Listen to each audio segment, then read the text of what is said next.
I'm Arya Schwartz along with Rachel Galligan, and welcome to the Winsidr show where it's all about the W. Game 4 of the WNBA semifinals is in the books.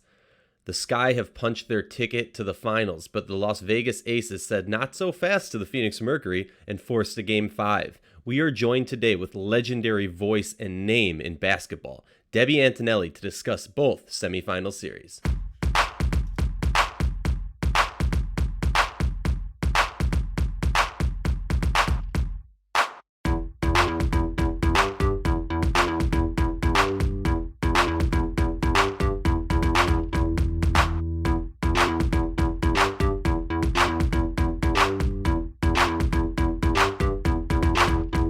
If you like our show, please consider joining our Patreon community, patreon.com/Winsidr. For less than a cup of coffee a month, you can directly show support for the hard work we do covering the W. And don't forget to see our amazing staff's written content over on Winsidr.com. And remember, downloading the episode makes our stats look better and allows us to continue doing this important work. Do you want to sponsor an episode of the Winsidr Show? Email us, info@winsidr.com. I know I speak for Rachel and myself when I say how honored we are to have such a legend as our guest today, an elite basketball mind and one of the best voices in basketball today. You know her from her great coverage over on ESPN and all over the college landscape. But now, the great Debbie Antonelli is here to break down the WNBA semifinals like only she can. Debbie, thank you so much for joining us and welcome to the show. How are you doing this fine morning? Hey guys, great. What a night last night in the WNBA. I mean, how could you not wake up with a smile on your face? It's just so exciting. The quality of play has been so good. It's great for the league and great for the game. I want to ask before we dive into this, Debbie, I have a lot of questions about the games we saw last night. I know for me specifically, I did not get a whole lot of sleep. It's hard after these playoff games, man. They're so intense, but we were talking before the show. You made some picks. Go ahead and tell everybody, you're on a hot streak right now. Who did you have winning last night? And we'll talk predictions later on. But why did you have those picks last night? Well, first, let me premise it with this. At the very beginning of the season, I picked Chicago to win the whole thing. And Wow. I don't know how many people did pick Chicago, but I've been around the league a long time. I know the personalities of the players, and I knew the move with Candace Parker fit the void and the need that Chicago was lacking. And so I really thought that I have a lot of faith in Allie Quigley and Courtney Vander. Sloot. They've been around a long time, and they know how to play. And so last night I took Chicago +4. I thought that was a good pick. If I was laying money on the game, that was my pick. And then I also took Las Vegas in a pick 'em because I just believed that their guard play was not going to shoot the ball that poorly. And I did expect Phoenix to play well. I just thought Las Vegas would play better.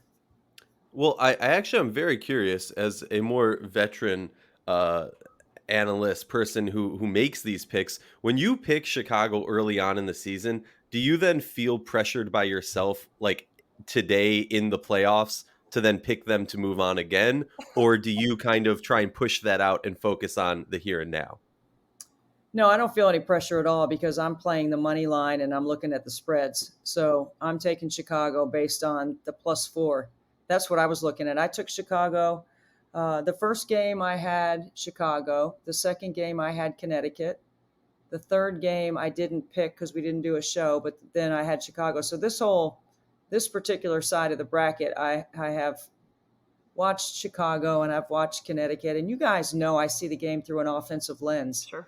I just know as good as Connecticut's defense is, their backcourt isn't as efficient as Chicago's in scoring. Sure. And I thought every time Chicago moves the ball one more time, they get Connecticut in one more rotation, one more closeout, and they're capable of scoring from all 5 positions, and they're very unselfish.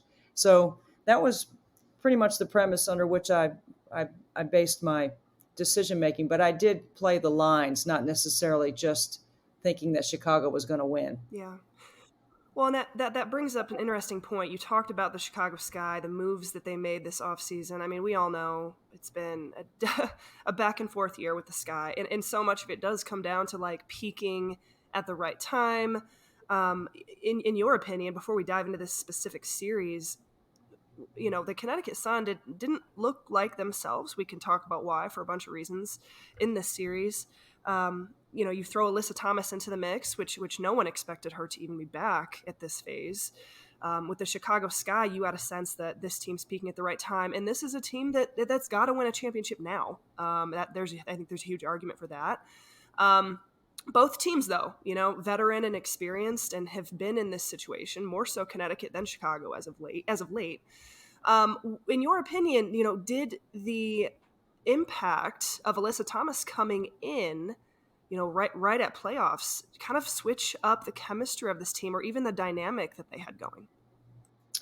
Well, from a chemistry standpoint, I don't know if I could answer that because I don't know what goes on in the locker room on that team. However, we do know how good they are defensively.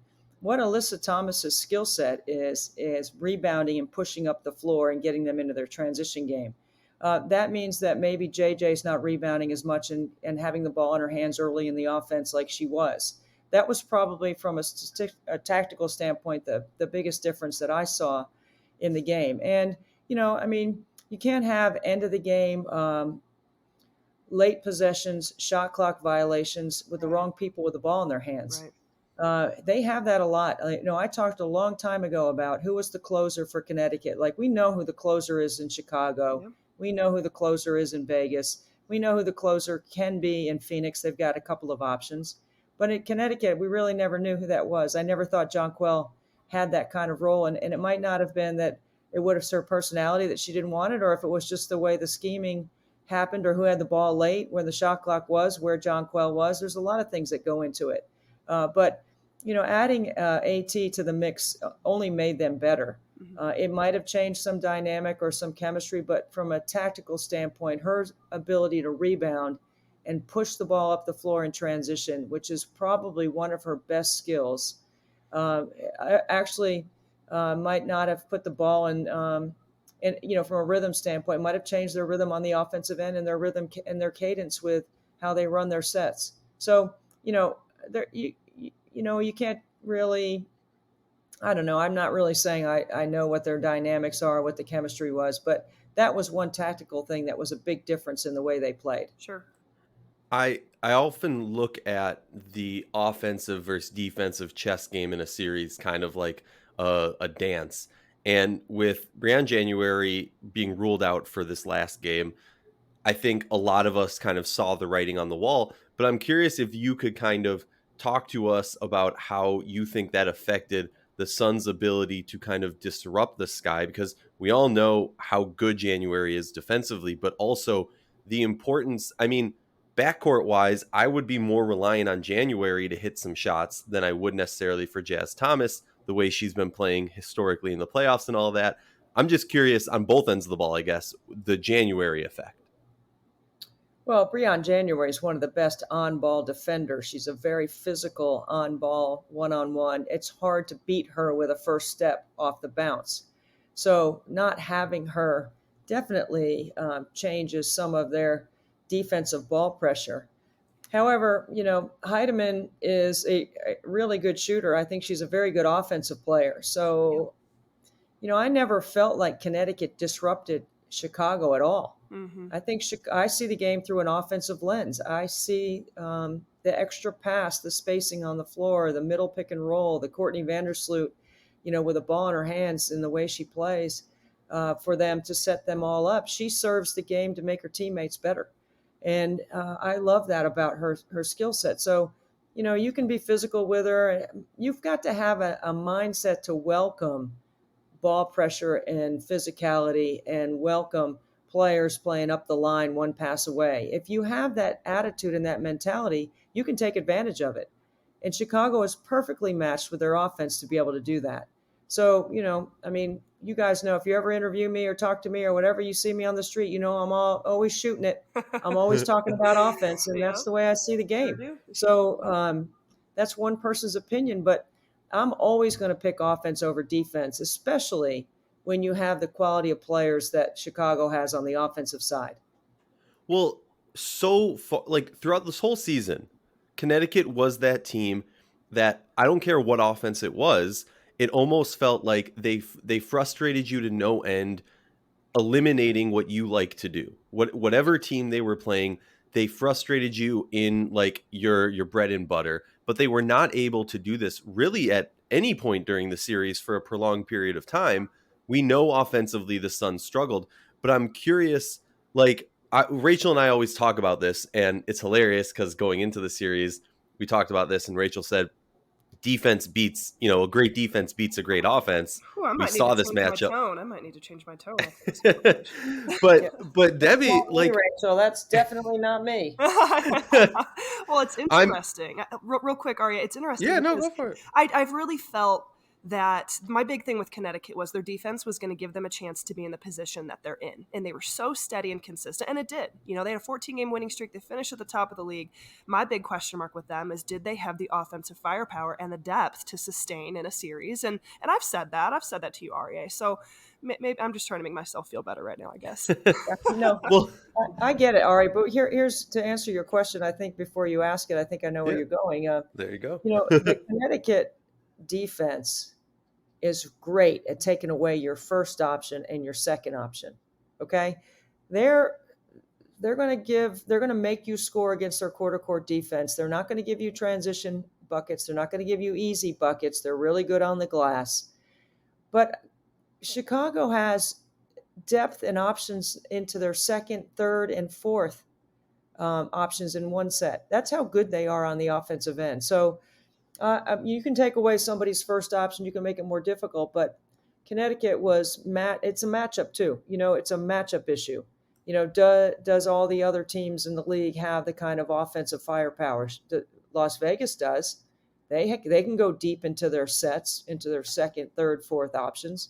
So that's why I felt Chicago was going to win. I thought they were going to move the ball. They were playing at home, and I felt for sure the confetti was going to fall last night. Well, I mean, and we have to remember, these two teams did not match up in the regular season at full strength, right? Like Chicago never played against Jonquel Jones. Curt Miller did not coach in 2 of those games. The Chicago Sky were dealing with injuries and a lot of inconsistencies through the regular season. So it was interesting to see how this series played out. And I thought it was going to go to 5. Selfishly, I wanted it to, because I just love these two teams. I love the way they match up, and I just, the basketball fan in me would have loved to have just more. But let's talk Sky. I mean, as a Chicago native, an Illinois native, the hometown team for me, I'm super excited. And you have to start, in my opinion. We'll get to Kalia Copper, and she's been incredible for the Sky so far this season. I think she deserves a great discussion. But how about the play of Candace Parker, the addition to Candace Parker to this team, bringing a chance to win a championship to Chicago for like 23 years or whatever that might be? She's been so steady and consistent, and just that absolute rock for Chicago this series. What did you see out of her? Parker can flat out play. She is not considered a GOAT in our league, and she should be. I don't know. I don't understand why she doesn't get the prop and praise she deserves sometimes. Sure. I think she's fantastic. Here's my little story about Candace. Yes. When Pat recruited her and I knew she was coming to Tennessee, I went to the first college basketball game that Candace played in. They played Stetson in Knoxville. On my own, I went to the game because Pat was my friend. Pat kept saying, "You're not going to believe this Candace Parker kid." I had seen some video of her. I'd not really seen her live. And I said, okay. She said, she's going to be one of the greatest of all time. Wow. And I went. So I went with Pat to the game. Obviously, she was coaching the game. I sat on the press row. I watched Candace Parker because I wanted to be there at the very beginning of her career so that I could say, I saw her win. I knew this was going to happen, and so did Pat. And no one has ever really asked me that. I did that on my own because I loved the game. I knew she was going to be an impact on our game. I knew she was going to tilt and change the game. And look what she's done. She is incredibly skilled. She works incredibly hard. She's a great teammate, and she has already cemented herself in the Naismith Basketball Hall of Fame. Sure. Whenever she retires, she'll be a first ticket Hall of Famer. Mm-hmm. And all she does is win. she's a winner. When you look at everything that she's done, Candace Parker is a winner. Mm-hmm. I'm not surprised. That's part of the reason why at the beginning of the year I picked Chicago. Yeah. Well, and again, this team took a while to figure it out. 16-16, it was disappointing. Anyone who's followed this team, especially with the addition of Candace Parker, and if you've followed her career as you're talking to, knew that this Sky team has so much potential, like to truly be in contender. And in my opinion, you didn't want to say, oh, this is a disappointing season, because the playoffs are a whole other season in itself. And look what they're doing. They're peaking at the right time. I was talking with Clea Copper. She said, we are playing, we have not peaked yet, but we are playing our best basketball of the season at the right time. And I think that's completely evident. This was everything we expected Chicago to do, especially offensively. And with the addition of Parker and what she brings to this team and how she lifts her teammates up, and one of those being Clea Copper in particular, who has in the midst of such a up and down season, regular season, and even playoff, Copper has been, she finished with 18 last night. I mean, it's becoming just kind of a normal night for Copper, at this point, to put up massive numbers and be one of those first two offensive threats. I'm really impressed with Copper's play, her first step, how quick she is, her ability to elevate. I think she's a matchup nightmare for opponents. Thoughts on Copper? Well, first of all, Clea Copper and Diamond DeShields, I'd put them both in this category. They're both excellent two-way wings. Okay, you have to have that kind of length at the 3 spot in this league. And that's why Candace's ability to do what she can do matters so much and has helped Clea Copper and Diamond DeShields. And let me give out a little shout out to Diamond, because Diamond has played her role very well off the bench. She comes in and she crashes the glass and she plays D. And when she's open, she makes shots and she can put it on the deck. Clea Copper can do all that. She's just doing it at a very high level. Sure. A couple of things that come to my mind when I think about Copper is that she is a two-way wing, because she can defend. She's long and athletic. She can do so many things offensively. She is such a rising star in this league. And the other is, while you're talking about all the options that Chicago has, balance and rhythm are two words that kind of intertwine, right? You have to have balance, but you also have to have a rhythm to what you're doing. And Chicago has always had balance. They always haven't had the rhythm. Now they've got the rhythm. They're playing their best basketball, and they're going to be really tough to stop on the other side of the bracket. So a player that I don't think gets enough attention and I think really has thrived under the tutelage of Candace Parker is Esray Stevens. I was a champion of the Esray Stevens hype train when she came into this league, and have been just more and more excited to see her play, not just because what we saw last year before the injury in the bubble, but also with the idea of having the mentorship of Candace Parker there. I'm not going to make a comparison of Esray to Candace Parker because, as you pointed out, Debbie, like Candace is on that GOAT discussion level. And sometimes I think it's a disservice to make those comparisons to players, but a lot of similar skill sets, body build, whatever you want to talk about. But Esray Stevens in this series was so impactful. And I remember going into it thinking, defensively, she's going to have some really tough assignments, but it's also going to be a question of what she can do offensively. And I think she really stepped up in this game with 11 points, 7 rebounds, couple assists, couple steals, and not too many turnovers. Talk to me briefly about Esray Stevens and what not only she means to the Chicago team on this run, but just her as an evolution of a player. Well, Esray went to my high school, so I have been watching Esray for a long time. I wondered if she was tough enough. Last night when she took that shot in the face and left, years ago, she might not have come back. Wow. She came back because she has shown that she was tough enough on the glass. She held her own inside. I thought she did a terrific job defensively. I always look at the rebounding when I look at Esray's numbers first to see if she was tough enough on the offensive boards. Did she get to the glass? And she did a remarkable job. Even in the Minnesota game, I thought she was remarkable on the boards. I've been tracking her offensive rebounding through the playoffs, and that's what Chicago needs. Yes, she's being influenced by Candace Parker. The whole team is. But I think we're going to see a new Esray Stevens moving forward next year. She knows what it takes. She knows that she's got to continue to get physically stronger and keep working on her handle and her range. And otherwise, she's got it because she's got great timing as a shot blocker. She proved that she can play in ball screen defense, even in a switching ball screen if she had to guard a smaller player. I think this series is going to be the difference. Like the switch came on and now she sees what she can become. I love that. I love that. And again, you know, just showing herself what she can do and that confidence, you know, and it's just going to continue to carry forward. You know, before we move on to the other game, our other matchup, Game 5, it's coming up on Friday. I want to make one more note about Allie Quigley. I'm a huge Allie Quigley person. You know, known her for my whole life, played against her in high school, think she's phenomenal. I think it's fascinating. You know, this team has stepped up offensively in so many ways, whereas before it felt like at moments, we all know Allie Quigley can go off for 20. We know she's one of the best shooters in the league. But I felt like, you know, there was less on her shoulders, you know, this series from an offensive standpoint. You know, we've seen the sky before where it felt like there was maybe 2 or 3 options, and a lot of that fell on Allie's back. Allie finished, you know, just 1 for 6 last night for 6 points. Not a great night, but she didn't need to. So shout out to Allie Quigley. Just so excited for her and her career and a shot at really winning a WNBA championship. But before we move on, we've got to mention Courtney Vander Sloot and just the overall play of Vander Sloot, the triple-double that she got, and how rare that is. I don't think that was talked about enough.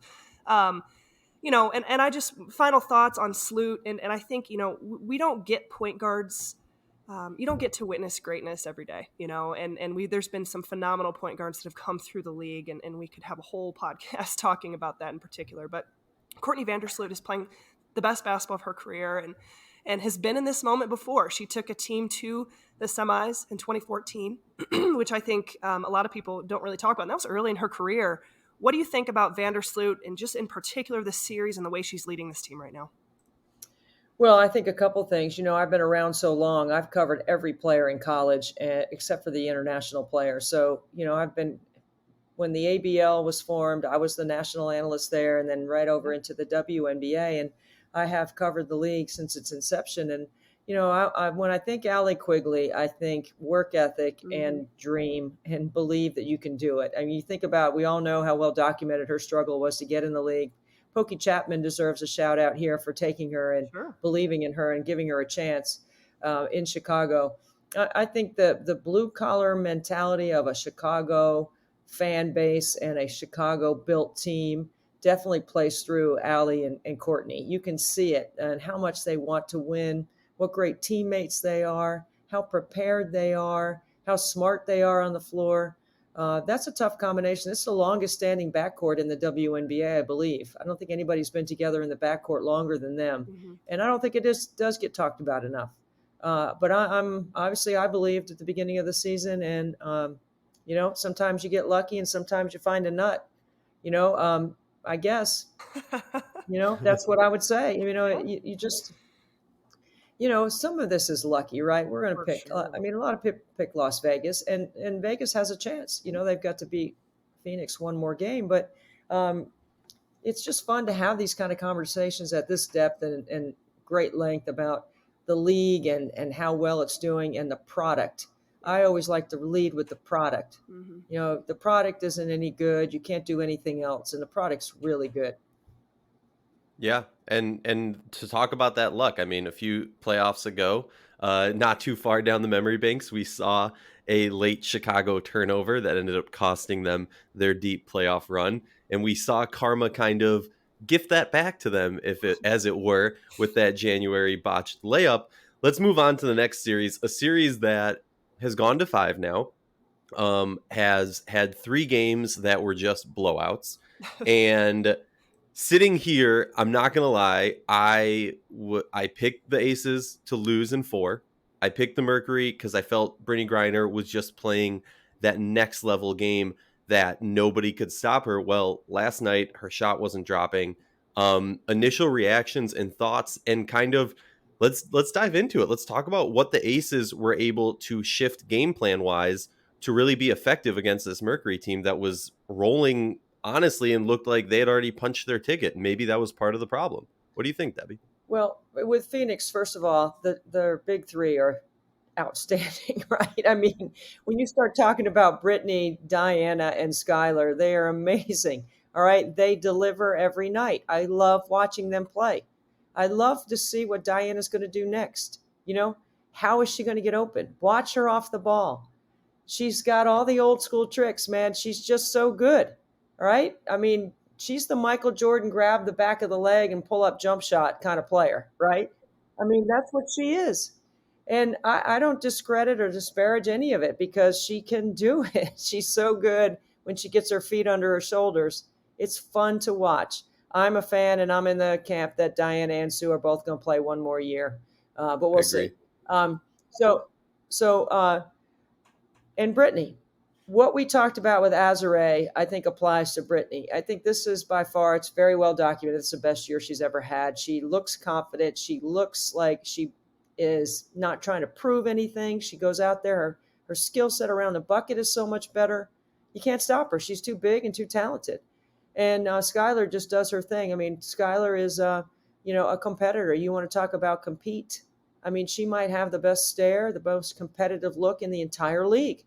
I'm not sure I've seen anybody that looks more fierce than Skylar to come along with her skill set. I thought, that those three would be great, but they didn't have enough depth or balance outside of those big three to be able to carry the team. And I was wrong. Last night, obviously not having Sophie, and Shea Petty did play well in the first half. But you go look at Las Vegas. They are built to win. They have everything you need. If you would dial up what you want in a team, especially on the offensive end, they have it. I am all in on the A'ja Wilson train. I think she is their best player. That's it. That's what you need to know about Las Vegas. Now, sometimes I wish the rest of the team knew that. She is their best player. She is their feature. She is in the shoot. You can't stop her in the pinch. She is too good with the ball in her hands. Her footwork last night, her moves, how hard she's worked. She couldn't do any of that in college. She wasn't doing that in college. She couldn't go right in college, not very well. She just really worked and has made herself an all-star and an MVP. And I thought she was definitely in the running for MVP based on how the Aces finished the season. So let me say that. Now, the guards are fantastic. There's depth, there's size, there's the ability to invert to the block. Chelsea Gray is an outstanding passer. And I think, as long as they keep their spacing on the floor, I personally am not a fan of Cambage and Wilson playing together. I don't like it. I didn't like it. That's why they were so good last year, I thought. I mean, I'm not slamming Liz Cambage. I was disappointed that she had COVID in the middle of the season and had to take a break. But I think A'ja Wilson is their best player. Mm-hmm. Mm-hmm. Well, and you mentioned, Phoenix and Aria, I thought it was really bold of you to pick Phoenix to win this series. And you know what? Phoenix has outperformed what I expected. Now, we talked yesterday, if it's championship or bust for some of these teams. I don't see that with Phoenix because I personally did not even see them in this situation. Sandy Brondello finds a way, and you have 3 Olympians on the team, but I've always questioned their depth. That was my biggest thing. And, just through the course of these playoffs, how many games they've played and the wear and tear that's taken on them. They've exceeded my expectation in that. Sophie Cunningham goes off, Diana Taurasi goes off, Brittany Griner's been fairly consistent, struggled a little bit last night, but that depth, when Kia Nurse went down with 30 seconds into the game, I think that was a massive blow from a depth perspective of a team that already, you have very little margin of error in terms of the pieces you have around that big three. And with Las Vegas, I mean, good morning, nice to see you. That's kind of how I feel. And I felt like their backs were against the wall, obviously, very much so. And I did have them winning that game last night because this team is too talented to just get steamrolled in the semis. And I felt like at any point they are going to wake up. They are going to run the ball through Wilson. I think she should have had, more touches than what she did. Now, obviously they were able to rest some people down the stretch, but I agree with you, Debbie. like Asia Wilson and the Cambage dynamic, again, we've talked about that a lot of times. I think in a series against Griner, obviously Cambage and Griner against one another is a great neutralization aspect that you can analyze. But Asia Wilson, being able to play through her is such a key. And I have to wonder, at this point, Phoenix going to Las Vegas, and that's an incredible environment there. What they have done in Vegas is Yes. incredible. And Debbie, Matt, I know you can go on that, and I love it. Oh yeah. And I think Phoenix is in trouble. I truly do.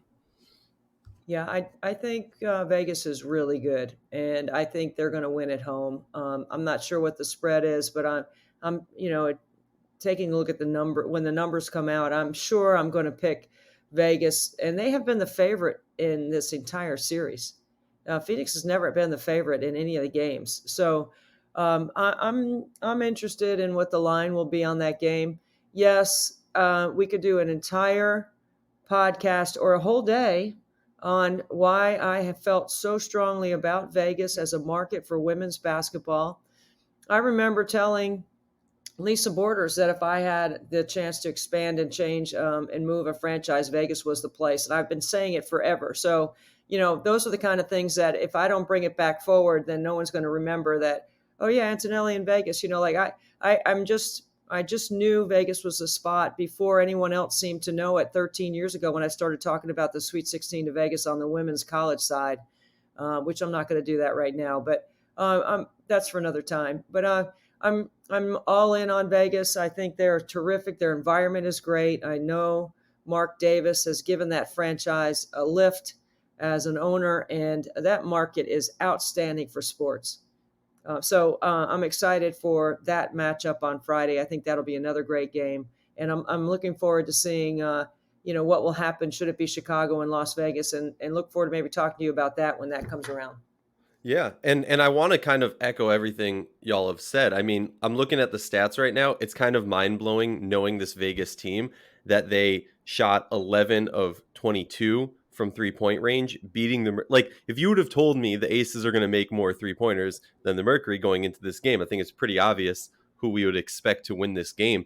But I think we would be remiss if we didn't talk about, we've been talking about guard play, but to get 42 points from Chelsea Gray and Kelsey Plum, Kelsey coming off the bench, it was just super impressive. And I think that really opened it up. And the way Chelsea Gray was playing, I mean, I heard the announcer say it last night. I saw it all over Twitter. This is why Chelsea Gray is on the Aces. This is why they brought her there. Big shot Chelsea, right? Like, I don't know about you, but when I think of Chelsea Gray, besides the highlight reel passes behind the back, the no looks, the crazy plays, all I think about is big time shots in the playoffs. And that's what the Aces needed in a guard in this series. And honestly, in this game, she took over at times. Yes, Asia Wilson, I completely agree with you. Best player on their team. The ball needs to go through her. She is just one of those players. But to be side by side with Chelsea Gray and have that 1-2 punch was just deadly. I mean, the Aces they looked so focused. I don't know if either of you saw, I think it was like the halftime interview, or maybe it was like at one of the ends of the quarters. Somebody was interviewing Asia Wilson, and the focus on her face. When Asia Wilson has that face, she's going at worst 7 of 13 for 15 points and 12, right? Like, she's going to have a plus 27. She was just unstoppable last night.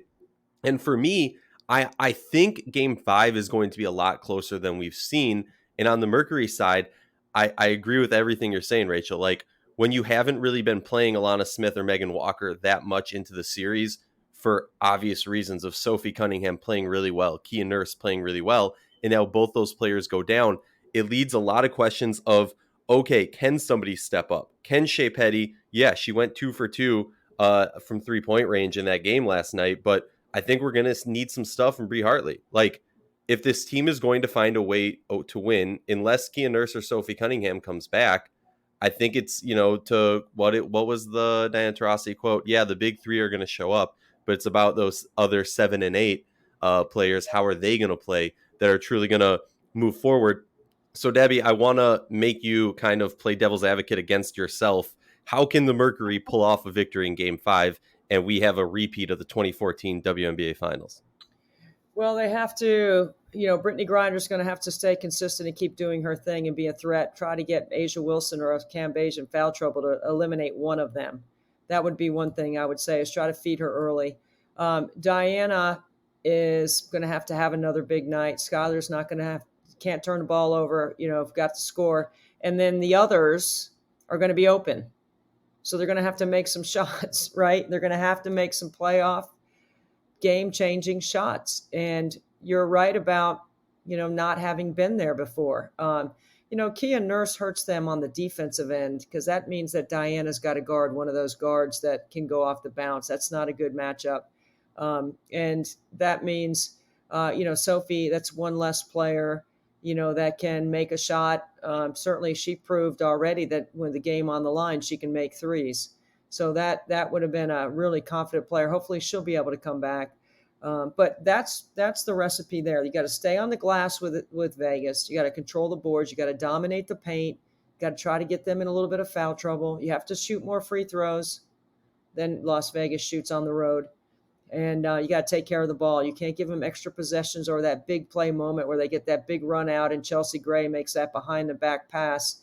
That's like a dunk on the men's side. If Brittany throws it down, that would certainly give her team some confidence, but that's not what I'm looking for. I'm looking for them to control the tempo and try to keep the game close, get it to the fourth quarter where it's a 1 or 2 possession game, and then have this chance to win. Love it. You heard it right here. Those are the keys. For the X Factor out there listening, our expert analyst, one of the greatest in the game, just told you about what it's going to take. And that game is going to be Friday night, 9 p.m. Eastern time, Game 5, Phoenix Mercury at the Las Vegas Aces on ESPN2. We will all be there. Before we wrap up, Debbie, I want to bring up, there was some conversation last night about the finals and when those would start. And had both series ended last night, it would have... I didn't believe it, but they said that the finals would have actually started Friday. Well, now Las Vegas pushed that back, and you have, obviously Game 5 on Friday. The finals are, I believe, scheduled to begin on Sunday. I'm blown away by that, and then I understand. Basketball has started in Europe. Clubs are expecting teams to get there. I mean, but between the travel issues for Chicago and getting to wherever they're going. If they're going to Phoenix, if they're going to Las Vegas, that's a quick turnaround, especially if they're playing on Friday in a finals game. I just want your final thoughts on that one-day turnaround from the end of a semifinals wrapping up and the finals beginning. Well, here's my take on it, and a lot of people aren't going to like it, but here's how I feel. You have to put the game in the best possible TV windows. Sure. Sunday for ESPN is a really tough window against the NFL. But you have to position the game where in a very crowded TV market in October, this is probably one of the toughest months to program any sports. Absolutely. Think about how much stuff is going on right now. Mm-hmm. And so that's why, just to throw a little sidebar, and that's why I love the playoff format the way it is. Okay. I love the Yankees and the Red Sox playing one game in a wild card, or the Cardinals and the Dodgers playing one game to advance to the playoffs. I like it in the WNBA because of the drama, because of the TV windows. We don't need to draw it out. I think we're going to see really, really good basketball. I think these players are professionals. Mm-hmm. They will manage the travel. No one wants to hear them talking about the travel. Just do it. You're paid a lot of money to do it. You're paid a lot of money for 4 or 5 months of playing. So, I don't like to hear, I travel every day. I don't complain on the air about traveling, about being tired. You can't do that. Mm-hmm. So I think that's my little sidebar, and that might be my motherly instinct telling my kids to quit, just be quiet. Stop complaining about it. Well, and it brings up interesting points about the television schedule and how much that does play an impact. It's huge on this. And again, we hear every year, especially when it gets to playoffs, the talk of the travel. I understand everyone's argument, but your perspective from the television aspect is so massive in this. And Richard Cohen, shout out to Richard Cohen, brought up a great point about, again, the international ball overseas. And we're going to have a lot of discussion in this offseason and potentially some changes coming with the playoff format, whether it goes 1-3-5-5, 1-1, 1-1-5-5. That's for another day. But just wanted your initial thoughts on just that and how quick that turnaround time is. I think it was very fascinating and just worth some discussion on that. Debbie, thank you so much for joining us. We appreciate you. We would love to have you back for the finals if you're up for it. Yeah, I'd love to. Thank you so much. I'm so proud of the quality of play. I love seeing how the game has evolved. I love seeing how many people are interested in following it. And we just got to keep it going and try to get the best TV windows that are available to highlight the game at the highest level. I know the quality of play is going to be great on Friday, and I know it'll be great moving into the championship, and I would love to come back. And before we log off for the day, I'll just add to everything you're saying. The teams that have had to travel the most are the teams, that are looking, the lower seeded teams are almost making it to the finals. I mean, Chicago made it to the finals.